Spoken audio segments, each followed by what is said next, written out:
seminar asigi moderator oibiriba aigi gaishu oibiriba uza aruna atei matam mangna miming panjaro atei paper pa bikiba thodong hindona sakhangna biraba uza sing amadi mangdu lengshin biriba phaiprama kai khumna bu sari aigi topic miming si Raghu Leishangthem gi Khungangee chithi da mareibak maramdam haijaba haibani adu matam gi yengjaraga hanba aten saktak sima yang khota leibirabne sima ikan thoksarage aduga ani subagi lamai anoba manipuri sereng da postmodern kabi amoina Raghu gi yumpham tholokpa haibsidagi ai thogan tawjage anoba manipuri sereng gi khungchatta nongchuklonggi mahim masingi mangal phanglaba matungda thorakiba chawba kamal angang halna lusingba tangkakpu romantic period haina khangnari elangom nilakanta laisam samarendra siri biren rajkumar madubi thangjam ibo pisak yumlem ibom chana lusingba tangkakpuna modern period hana khangnari arambam ongbi memchaubi lanchen memitai birendrajit naurem sarasan thiam dilip mayangbamna lusingba tangkakna postmodern period hana khangnari hariba tangkaksing asida magi matamgi serengi mume natraga schooling amam sagalaktuna ngasidi manipuri khurirol gi taibangda serengi khungset ase khwaidagi mapung pharaba masal ama oina lephanduna anauba matamgi mirol singi serengi pothok sing lepalaitana khudol tawrakli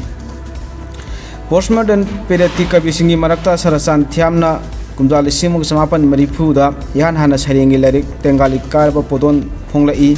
magi matungda arama ungwi memsobina nonggobi amasung androgi mai phonglai lanchen mamitaina phaina sing silak ibalai Birendrajit nauremna sibu honaribra ima amasung dilip mayangbamna prithibinangi naraibak na singba serengi larik sing mathang phonglaktuna manipuri serengi khongchatta mirol asigi khonjel ama mayak sengna amadi sapu kana sagalai masiga lonana mirol asina kumjal isimaga samapan marfu tarada lingkhatkiba asailumna phongba dilip mayangbamna editor oiba sereng chephongi hanba masingda arambam ongbi memchobin iba manipuri serengi ihouda anouba yawol marifu dagi haujuk phauba mingthonba wareng amada mirol asigi oiba serengi manifesto ama thamlakhi simai kanthokjarage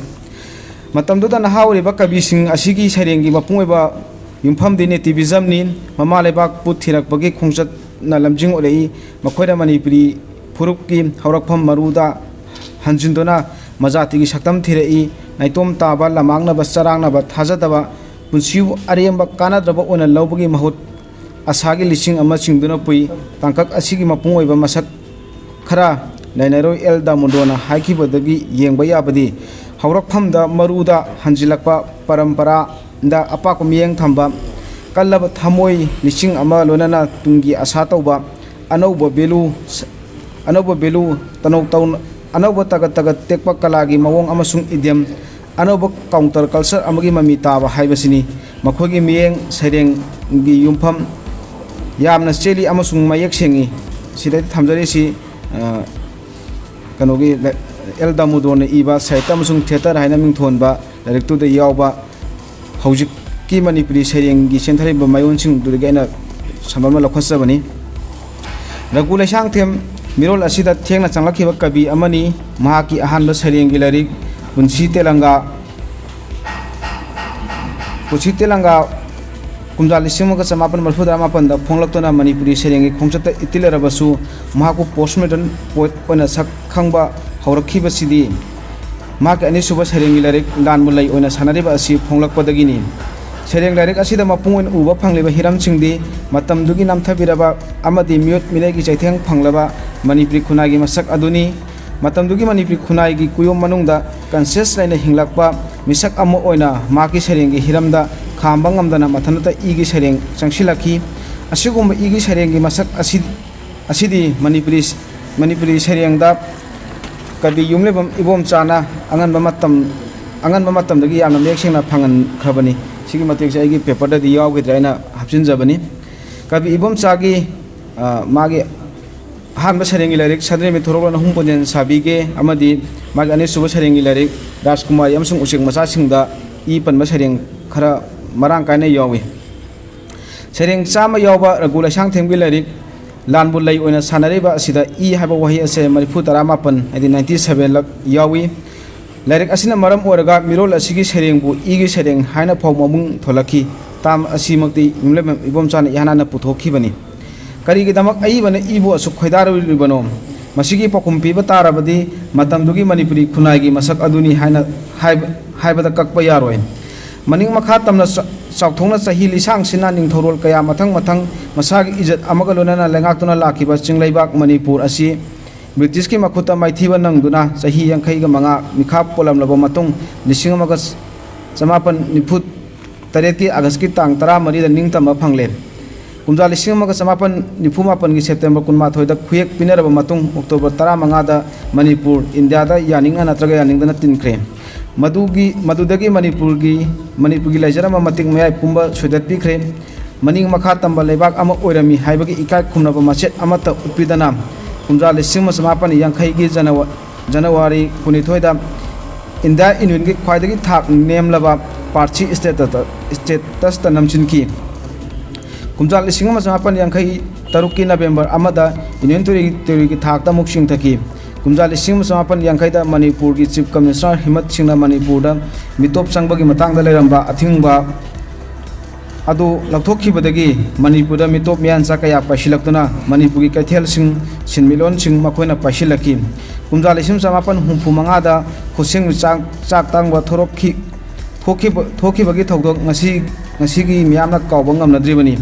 thodok asina thonsin oredona sahi simake August 19 da all Manipur student union sem khibgi thodok ngasigi puari gi latamna mek sengna laikhrabani nakal amaromda amuk central force na lamdam asigi nupija oibi kaya gi kai khumna mahan baroki kumja lisim samapan humputara mari gi mas mari da ukrul district ngapum kholenda chanuros yauna nupi ne gi ijet mangan khibadagi hauraga adugi makha mathang samtharakpadana manorama bu akhona thengnabi khre asiguma central government Manipur da isang sina chathaduna lakpa hanthaba thaki miyeng asidagi nanthonaba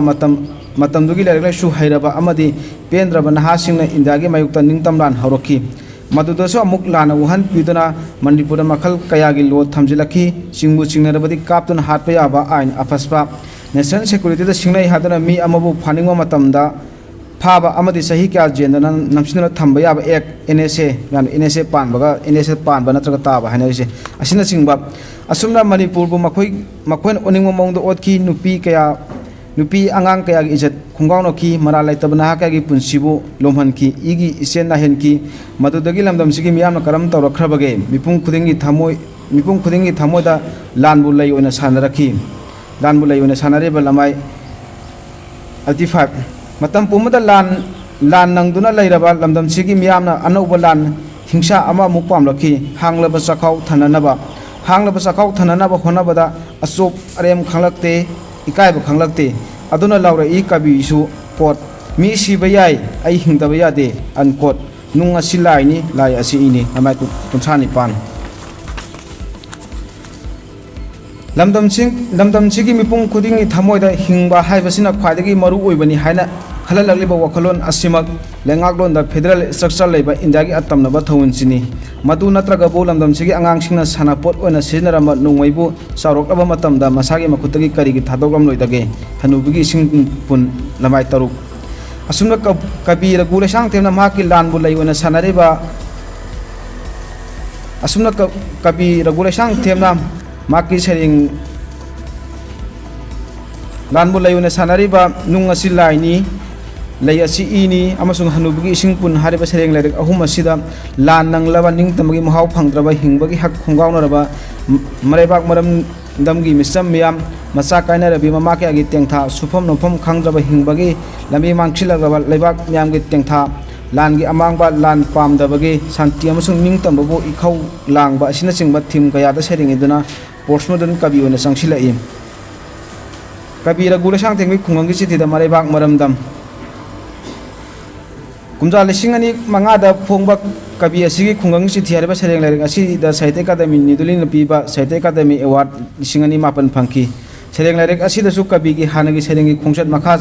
samtharakpagi masak mayek senga thengnei maki serengi tukhong singda yauriba mareibak maramdam gi damak nunang jaba wajaba chingna jabadu hena mayek sing hena mayek sing lai manipur lal leptreba lal loi develamdam amani haibasi direct achida yawba lal lepte lal loide namai humphuni pan ningthonba sereng asida mayek singna phongdogli lal leptaba amadi loidribana maram oraga lamdam asi khagong narakle aduna lamdam sida laija irik amata phangdre habadu mahaki sawrubo wahai koba sereng asida suna phongdoi kosimai kanjarage asigum laba khagong naraba lamdam asigi khungi pukhi macha singdana ithakna isei sagli ithak ase nonglei nungsit leptabadagi karakpani asigumba nonglei nungsit ase kabina aphabani haina lawba ngamde lekrak chalaba lamdam asigi labuk lamang sing nasu kuire ngarakleba nonglik ama adubu tarakleba nong asidi aki tujunguna thalaba nonglik singni mama oibe singni miludagi sindharka pirang na nong olakpani lamdam sigi mama oibe singni miluda pirang sindhaduna tumina sukmuk laikhrabra haibadi leiti aduna thiraklei macha singi khongol karigumada leisin saglol lauraduna thawon macha singi marakta amasung amamba ahingdasu khutta maira paraduna sigi posima kanthokcharage adubu masa singdi taduna leri lambi singda apikpa nung oladuna lamai kunipan apikpa nung singnabu kari tawba ngamgani haibage kari sungamde wakat amaju thangatpa ngamde sigi posimda lakhachage taduna leriba apikpa nung singna amama marakta tumina wakat amata yauduna tari ankot lamai yankhaiga taruk karisu tawba ngamlaroi daba nungsing asida khungup chingna mung nethai asigum labat tamthirba miot minei asida pendraba pamdraba yaningdraba miamna laurai khulau kaya pot chima kanjarage adubu pumna khanglaba singsingnadi wa amata haide tumina sumaklai lamai 19 maramdi kot awang singdon dagi tanaurabi mauna singna haidok aduna phiji sing haidoladuna phiji sing pun puraduna tholai nausum isei sagladuna ankot lamai 19 macha singi mafamda thaunagi yaka isei saktuna tahangadabi lamdam sigin nauribi mama oibe singna nausum isei saktuna lelakleba se karigino manipuri macha kayana mareibak maramdam gi damak thawai na pontha pikre kholau kaya laukhre khongjang kaya changsinkre adubu madugi mahidi ipang phangdar ngasi suleri manipur gi saktam di kanana sungak senba ngamdraba ningkharaklaba mandir gumlagli manipuri macha kayana leibak asigi damak thawai na pontha piduna honaduna laglabasu ngakpi senbigadaba singdi khangsin usinadana laikhrabada nauna mama oreglibi singna makhoigi phizigi lan oriba macha singda tumina lainaba paumelakpagi saktam adumangni kabina mahaki mangal hariba sereng asida ulibasi kosima kanjarage ngasigi mama oibi singna khalakliba wakhalon asima inda government na namdona khalalakpani hypnotize tawkhibani haibagi maramdi ngasigi mirol asida nauna mama ori bising amadi olakadori bising asi kumjali singmaga samapan marifugi matungda pokpo singni makoi social problem kaya ama thengaduna laglabani protest tawduna saruk yaduna lakhrabani madugi mahidi kanabadi kadai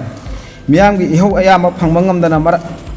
mayak samkhrabani demand pirakpadi laradana chitana chingma kaya tawkhrabani asigumba miyoibagi psychology da akan impact mayam pisilakhiba asina maram oraga mama oibisingna makhogi macha singda social problem singdagi nanthongnaba ani escape tawnaba wa melakpa haibasidi masana tabani asiguma saktam asi hojik manipur yumthong kodungda thoklibani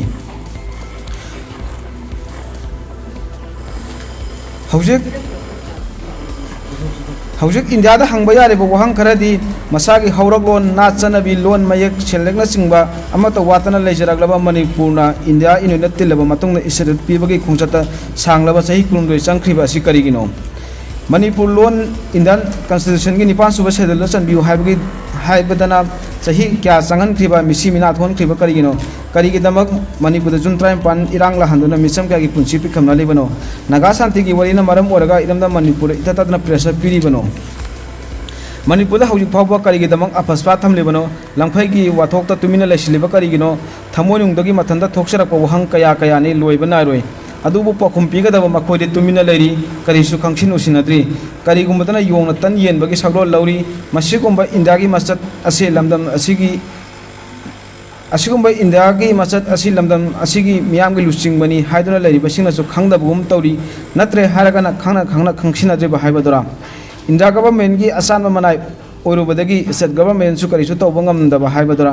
अदुबु Lowry हाइरी शांति की वादी चिंदना शांति शांति लाउरगा तौथोरपा थबक्तना मिसम मियाम की पुंसीदा अकी अखंग पोहनबा ngakta पुंसी तेमसिनरकपा ngakta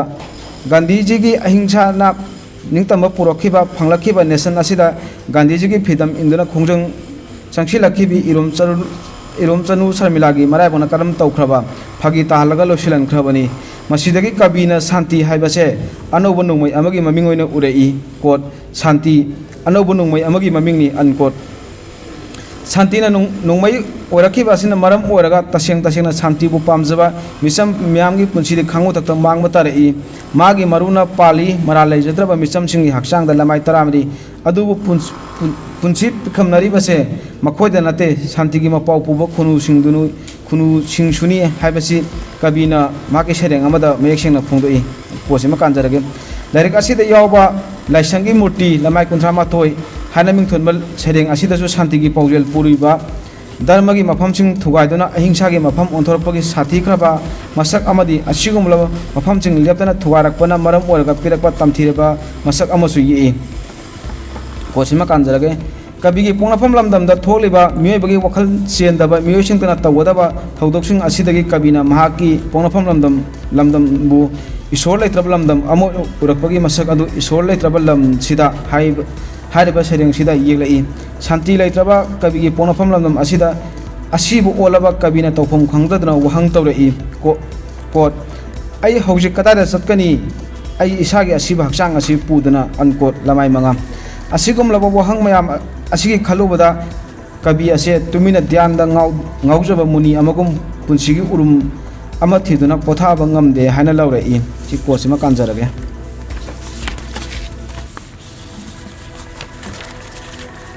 mihat mipun misimina nauna mawa mapuroi ba kaina bagi nupi kya gi tengtha kol nauri ba masa sena rabi mama kaya gi tengtha kol amadi atopa hiram kaya gi awa maisana thalaba kabi gi pongna famlam damni अवाबगी अवाब ngaktani अवाब मपाई अमगी मथंग अमा लोइबा नाइदे लेप लेते मसी पुनमक ओइदुनासु कबिना मागी मरेबाक मरमदम असिबुदी थादोक्तुना चटपदी खंगमदे मसीगी मरम करिनो हाइना थिरुरबदी महाकना मरेबाक मरमदमबु थमोइसेना नुंसीबगनी मतांग असिदा कबी ओइना वहंग ओइना फुंगदोरई coat करमना थादोक्तुना चटकनी खुंगंगसी unquote लमाई हुंफुतरेत वहंग ओइजरबसु वफम असि mama लेबाक पु खमथेंना नुंसीबगी असेटपा फिरेमनी मसक अदुनी नाकोंग मेंसिंदुना खांगनिंगलबा तानिंगद्रबा पाउतना सरासलबा कबी पोंगफम लमदमदा थोलिबा थोनिंगदबा थौदोक कयासिना मरम ओरगा कबीना माकी पोंगफम लमदम असे आशा अमता पोंगफम लमदम असिदा आशा अमता तौद्रबरा हायरबदी लानगनी कबीना माकी पोंगफम लमदम असिदा आशा क्या तौजरी अदुना कबीना कनागुम अमदा पाउमेंजरी असी कोसिमा कांजरगे असिबिंदे पाजरगे कबीना पाउमेंजरी सजीबुगी अयुक्ता खुंगुमिलै उमंगदा अंगांगबा खोइनिंगसिंगना इसै सकलिबा असंगबा उनागी मरक्ता मंगक नोमदना दृश्यसे यंगमिनासी कौजबनी अइना नंगबु इनाक्ता मतम पुमदा फंबियु पोथाबियु अनको लमाय कुंथ्रा असिगुम्बा निंगतम नुमित अमा लाकपा ngaibada कबीना हु थक्तुना लेनबदा करिसु नासुंगबा फाउदे हाइबदो माकी साखंग्रिबा मूर्ति कौबा सेरेंग दा असुमना अमुक फोंदोली कोट मतम कयानी असुमना यानचिनलबा हु थक्तुना अइना हिंगललिबा अकी तुजुंगलबा कैसुम संगसिदा पारादुना अमम मंगालदा अइगी निंगतम सेरेंगसिंग अनकोट लमाय कुन लोसिलकपदा रघु लेशांगथेम की सरेंगी मफोंदोक्ता महाकी पुंसिगी मिमांगना थेंगनरकपा थौदोक कयाबो लिरिकल ओइना अपाबसिंगी मिता तरंग उहनबा अमदी नुंग फावनबा ngamba असे थौदोक गुल अमनी हाइबे याय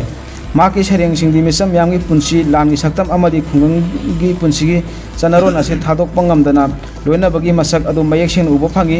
सरेंग ममल लैना अमदी लोना लौजबा पोस्ट मॉडर्निज्म खुइबु तराम ओक्तना